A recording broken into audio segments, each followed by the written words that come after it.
અને હવે સીધા જઈશું પરસોત્તમ રૂપાલાની પ્રેસ કોન્ફરન્સમાં.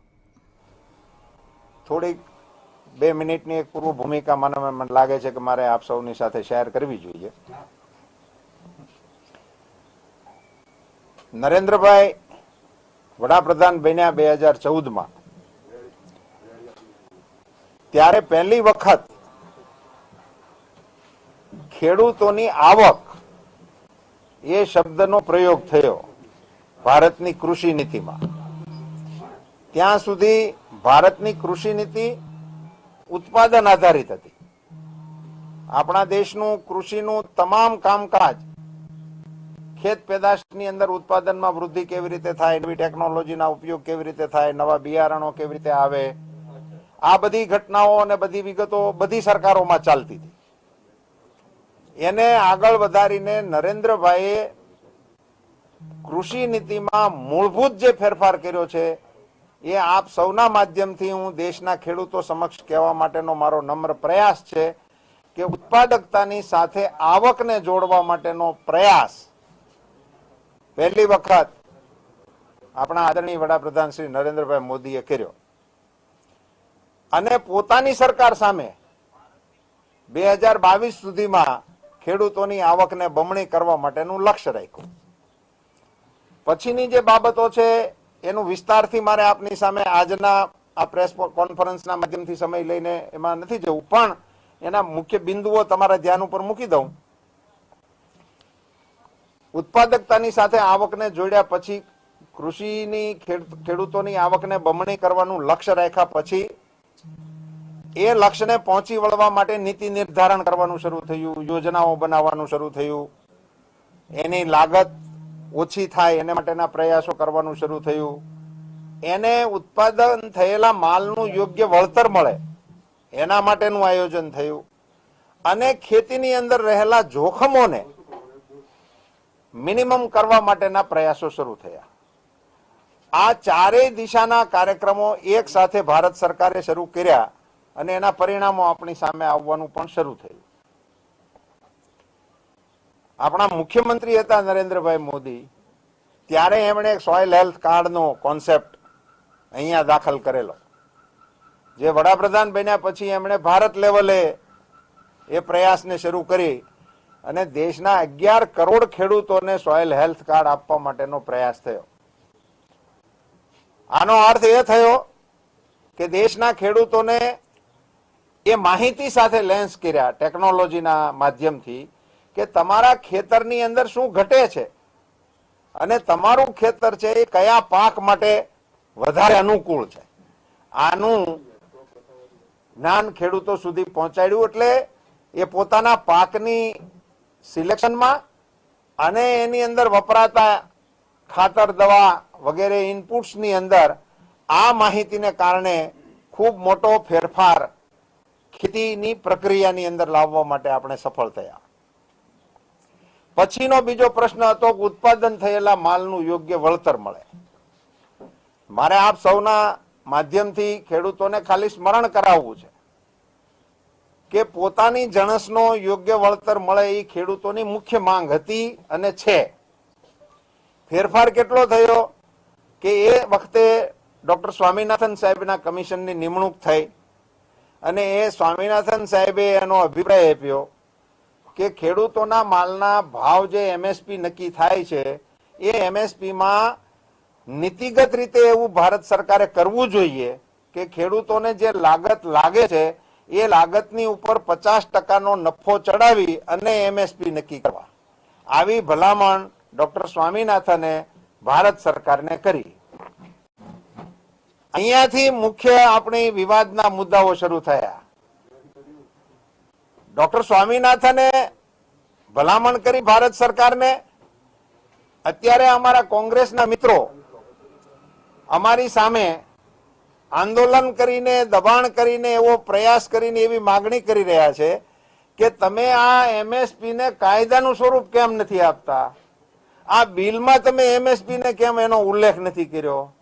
અરે ભલા માણા, સ્વામિનાથન સાહેબે જયારે આને મંજૂરી માટે તમારી પાસે મૂક્યું હતું તમે સરકારમાં બેઠા હતા, એ સરકાર વહી ગઈ ત્યાં સુધી તમને સ્વામિનાથન સાહેબ યાદ જ ન આવ્યા.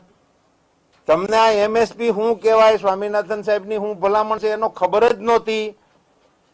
નરેન્દ્રભાઈ મોદીએ સ્વામિનાથન સાહેબની આ ભલામણને મંજૂર કરી અને લાગત ઉપર 50% નફો ચડાવીને નીતિગત રીતે એમએસપી ની ઘોષણા કરવાનું શરૂ કર્યું. એટલે ખેડૂતોની અંદર એમએસપી લોકપ્રિય થઈ.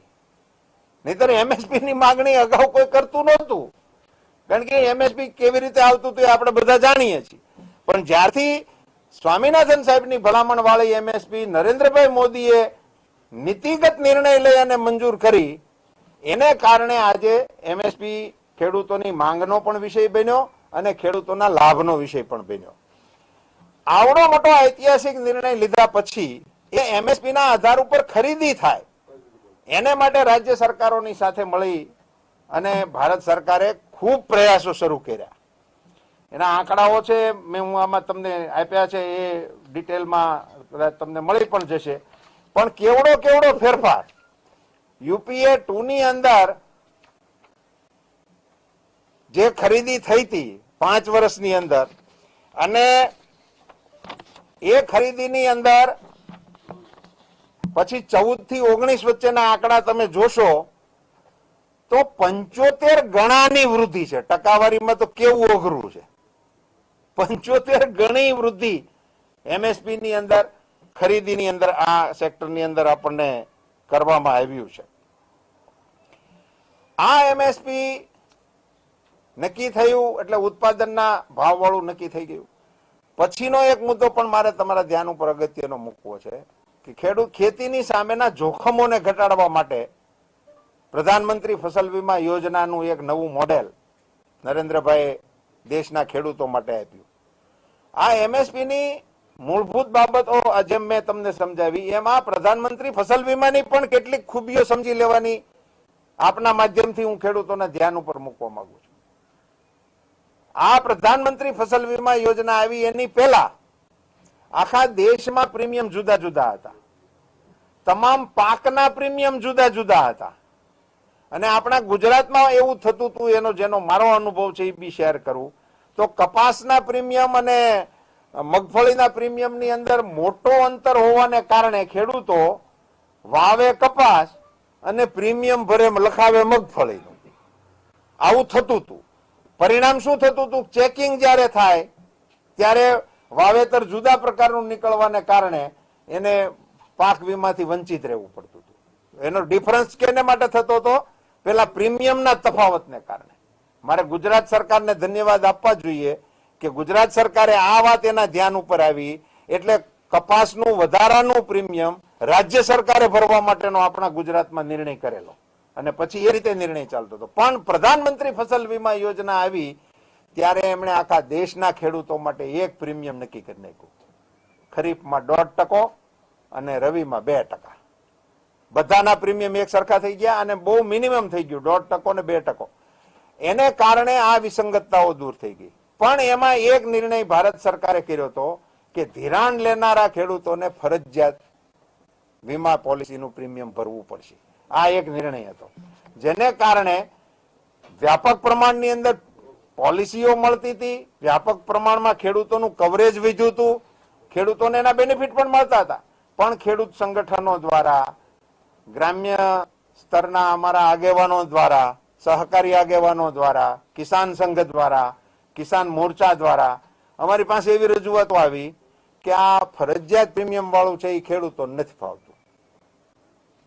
આદરણીય વડાપ્રધાન સુધી આ વાતને પહોંચાડી અને એમાં પણ ગઈ વર્ષે સુધારો કરી દીધો અને ફરજિયાત પ્રીમિયમને બદલે ઐચ્છિક રીતે ખેડૂતો પોતે ઈચ્છે તો પ્રીમિયમ ભરે એવો સુધારો પણ કરી દીધો.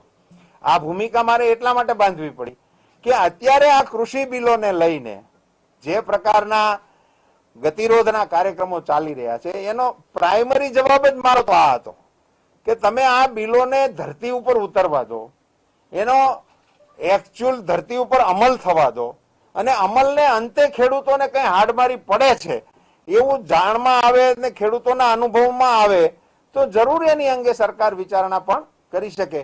પણ આ તો અગાઉથી જ આ બિલોને પાછા ખેંચો એ પ્રકારની જે ગતિરોધની કાર્યવાહી કરવામાં આવે છે એ લોકતાંત્રિક દેશની અંદર એને માટે એ યોગ્ય નથી. ભારત સરકાર દ્વારા, અમારા કૃષિ મંત્રી શ્રી તોમર સાહેબ દ્વારા ખેડૂતો સાથે શિલાબંધ બેઠકો ખૂબ ધીરજપૂર્વક, ખૂબ સંવેદનશીલતાની સાથે કરવામાં આવી છે. હજુ પણ બેઠકોનો દોર આગળ ચાલવાનો છે. આપ સૌના માધ્યમથી દેશના ખેડૂતોને મારે એક નમ્ર અપીલ કરવાની છે કે જે વડાપ્રધાને તમારા કુટુંબની નહીં, તમારી જમીનની તબિયતના સમાચાર પૂછ્યા છે, એની ખબર લેવાનો ઈરાદો કર્યો છે, તમારા ખેતીને લગતા જોખમોને ઘટાડવા માટેનો પ્રયાસ કર્યો છે, એને માટેની યોજનાઓ બનાવી છે. અને આ બધું બન્યા પછી નરેન્દ્રભાઈને જયારે એવું લાગ્યું હતું કે બે ગણી બમણી આવક કરવાના લક્ષ્યને પહોંચી વળવા માટે રોકડ રકમ પણ ખેડૂતોના ખાતામાં નાખવા માટેનો નિર્ણય કર્યો અને 95,000 કરોડ રૂપિયા ખેડૂતોના ખાતામાં જમા કરી દીધા છે. એવી કામગીરી કરનારા પ્રધાનમંત્રી શ્રી સામે દેશના ખેડૂતોએ સહેજ પણ અવિશ્વાસ નહીં, શંકા કરવાની પણ આવશ્યકતા નથી. આ બધી કાર્યવાહીઓ કર્યા પછી વર્તમાન પરિસ્થિતિ જે છે, હું સહેજ તમને 1 મિનિટ વધારાની લઈ અને કહું કે આપણા રાજ્યમાં જે ખેતીમાં ફેરફારો આવ્યા એ ઉદાહરણ તરીકે આપું છું કે આપણી 18 લાખ હેક્ટર જમીન હતી સિંચાઈની, અને નર્મદાના પાણી મળવાને કારણે 18 લાખ હેક્ટર બીજી જોડાણી. 18 લાખ હેક્ટર આપણી જે હતી એમાં અમારા અમરેલીનો ખોડિયાર ડેમે આવે. મારી સાંભળણીમાં 2 વખત પાણી આપ્યું છે, મારી સાંભળણીમાં. એટલે એ અનિશ્ચિત હતું. પાણી હોય ના હોય, વરસાદ હોય ના હોય, એ બધા બંધોમાં પાણી 12 હતા નહીં, આપણી નદીઓ 12 નહોતી. એટલે અનિશ્ચિતતા વાળું હતું. 18 લાખનું જે સિંચાઈનું આપણું ક્ષેત્રફળ હતું એ અનિશ્ચિત હતું.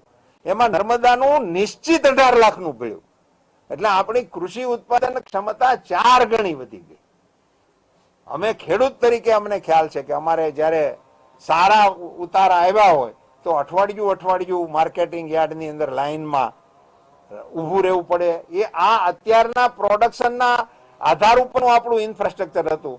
તો આ 4 ગણું એડિશનલ એગ્રીકલ્ચર પ્રોડક્શન જ્યારે માર્કેટમાં આવશે તો એને સમાવવા માટે, એને માર્કેટિંગ કરવા માટે, એના ટ્રાન્સપોર્ટેશન કરવા માટે, એના સંગ્રહ માટે, એના વેચાણ માટે નવા વિકલ્પો શોધવા અનિવાર્ય હતા. અને એના અનુસંધાને આ 3 કાયદાકીય સુધારા કરીને ખેડૂતોને સમર્થન આપવા માટેના આશય સાથે આ બિલો ભારત સરકારે પસાર કર્યા છે.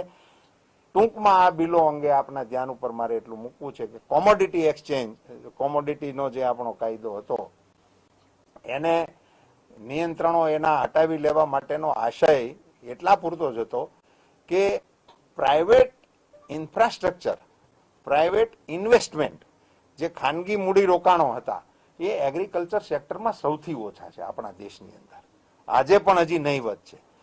એ નહીં આવવાનું કારણ શું?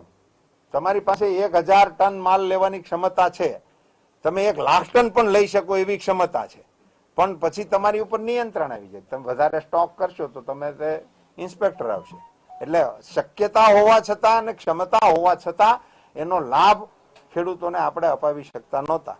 રાષ્ટ્રીય અને આંતરરાષ્ટ્રીય મુક્ત બજારનો બેનિફિટ એ ખેડૂતને મળે એવા આશય સાથે આ નિયંત્રણો હટાવ્યા છે. એની સામે એવા પણ ડિબેટની અંદર મેં આક્ષેપો સાંભળ્યા કે ભાઈ પછી તો આમાં મોટી મોટી કંપનીઓ ખેડૂતોનો બધો માલ કોર્નર કરી લેશે અને પછી ગ્રાહકોને જ્યારે આપવાનો આવશે ત્યારે 4 ગણા 5 ગણા ભાવો લઈ અને એને આપશે.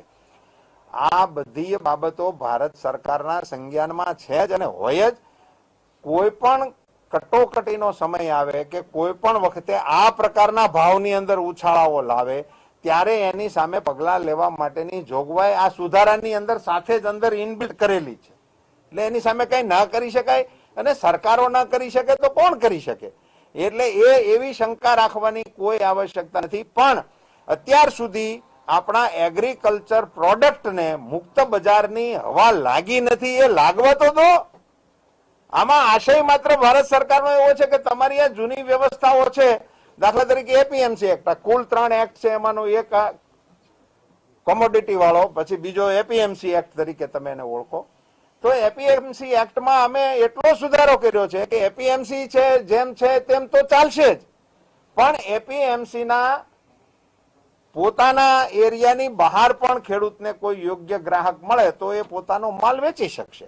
તો એને ખેડૂતની પાસે અત્યારે એક જ ઓલ્ટરનેટ છે કે તમારે ત્યાં જ વેચવાનું, પણ એને એક વધારાનો વિકલ્પ મળશે કે તમે ત્યાં વેચો. એટલે મેં કાલે હસતા હસતા તો એવું ઉદાહરણ પણ આપ્યું હતું કે ભાઈ હવે જૂની લાજ કાઢવાની પ્રથા લગ્નમાં લાગુ ન કરાય, લાગુ કાઢવી હોય તો કાઢે, એમ કરાવો કોઈને ભાઈ એમ અમારે તો હજી એ પ્રથા પ્રમાણે જ લગ્ન કરાવવા છે તો કરાવો, પણ નવી પેઢીને હવે ખુલ્લે મોઢે થાય એ યોગ્ય લાગે છે તો એને વિકલ્પ આપો, નવી પેઢીને વિકલ્પ આપો. એને તમારી જૂની સિસ્ટમ ચાલુ રાખીને નવી સિસ્ટમને એક વિકલ્પ આપવા માટેનો એક ઉમદા પ્રયાસ એ મોદી સાહેબે આ માધ્યમથી કર્યો છે. એક ગંભીર પ્રકારનો આક્ષેપ કોન્ટ્રાક્ટ ફાર્મિંગને લઈને કરવામાં આવે છે. એ એક્ટના સામે ખાસ કરીને અમારા કોંગ્રેસના મિત્રો એવું કહેતા ફરે છે કે આને કારણે ખેડૂતોની જમીન હડપ થઈ જશે અને ખેડૂતો બંધવા મજદૂરો થઈ જશે. વાવે તેની જમીન કરીને ખેડૂતોને જે જમીનો આપવામાં આવી છે એ જમીનો વળી પાછી આ કંપની વાળાઓ હડપ કરી જશે. એક કંપની આવી હતી તો ભારતની આઝાદી ખાઈ ગઈ, તો આમાં તો કેટલી કંપનીઓ આવશે અને ભારતનું શું થશે? આવડી મોટી કાગારોળ મચાવનારા આ લોકોને મારે અત્યંત વિનમ્રતા સાથે કહેવું છે કે કોન્ટ્રાક્ટ ફાર્મિંગ પ્રમાણે જ અત્યારે હું દેશનો તમને આંકડો ના આપી શકું, પણ મારા સૌરાષ્ટ્રની અંદર 90% કરતા વધારે ખેતી કોન્ટ્રાક્ટ ફાર્મિંગથી થાય છે. મારા ગામની ખેતી અમારે જ્યાં સુધી અહીંથી દાહોદથી મહેમાન ના આવે ત્યાં સુધી ખેતરમાં કોઈ કામ થતું નથી. આ નેકેડ સત્ય છે, જ્યાં પહોંચી ગયું છે અત્યાર સુધી આપણું જે પ્રકારની વ્યવસ્થાઓ ઊભી થઈ ગઈ છે. અને એને પરિણામે નુકસાન તો એવું થાય છે કે આ પ્રકારના અમારા જેની સાથે અમારા ભાગ્યાઓ છે એની કામ કરે છે સૌરાષ્ટ્રમાં, એમાંથી અકસ્માત થાય. કારણ કે ખેતી સાથે આ બધી બાબતો તો સંકળાયેલી છે. કોઈ કૂવામાં પડી જાય, હાફ કરડે, થ્રેશરમાં આવી જાય તો કશું જ એને વળતર અપાવી શકાતું જ નથી. કારણ કે એવી કોઈ જોગવાઈ છે નહીં. એટલે પછી છેવટે એ ખોટું બધા બોલે છે કે ના એ તો અમારે અહીંયા કાલે જ આવ્યા હતા ને એ કોઈ અમારા કાયમી મજદૂરો છે નહીં ને. એ જયારે પછી વિવાદ ઉભો થાય છે ત્યારે કોઈ ભલમનસાઈની વાત આવતી નથી. એવા સંજોગોમાં આ બધું ચાલે જ છે. તો એને કાનૂની પીઠબળ આપી અને એમાં સારી રીતે ખેડૂતો કોન્ટ્રાક્ટ ફાર્મિંગ કરે. આપણો આશય માત્ર એટલો છે. અને સૌથી અગત્યની બાબત એ મારે કહેવી છે કે એક તો આમાં જમીન શબ્દ જ નથી આ કોન્ટ્રાક્ટ ફાર્મિંગમાં. મિત્રો તમે એની અરે તમારી મીડિયાની ભાષામાં મારા બે હાથ જોડીને વિનંતી છે કે 2 લાઈન એની આની માટે એક લખજો કે ભાઈ આમાં જમીન અંગેનો કોન્ટ્રાક્ટ ફાર્મિંગમાં ઉલ્લેખ જ નથી. એટલે કોન્ટ્રાક્ટ ફાર્મિંગ કાયદા અન્વયે ખેડૂત અને ઇન્વેસ્ટર વચ્ચે કોઈ પણ પ્રકારનો કરાર થશે તો જમીન સંબંધી વિવાદ જ નહીં થઈ શકે. એમાં જમીન છે જ નહીં. એટલે જમીન સંબંધી વિવાદ થવાની કોઈ સંભાવના નથી. આ કાયદાને આપણે માત્ર ખેડૂતોના ખેતરમાં ઉત્પન્ન થતી જણસ અને ઇન્વેસ્ટર એની વચ્ચેની છે. ભાઈ તમારે 1 વર્ષ માટે એને આપવું છે, આ ભાવથી આપવું છે, 5 વર્ષ માટે આપવું છે. એટલે સમય, કિંમત, ક્વોલિટી આ સિવાયનું કોઈ બાબત આ કોન્ટ્રાક્ટ ફાર્મિંગ એક્ટ નીચે થવાનું નથી. આની અંદર ડિસ્પ્યુટ થાય તો એક કહી દઉં થોડુંક, અને એ હું કહું એની પહેલા મને સાચી વાત એક તમારા માધ્યમથી મારે દેશના ખેડૂતો સામે મૂકવી છે અને ગુજરાતના ખેડૂતોને કહેવું છે કે આ કોન્ટ્રાક્ટ ફાર્મિંગ નો કાયદો જે આશય સાથે મોદી સાહેબ લાવ્યા છે એ વાસ્તવમાં સફળ થશે કેટલા સમય પછી એ કહેવું અત્યારે વહેલું લાગે છે.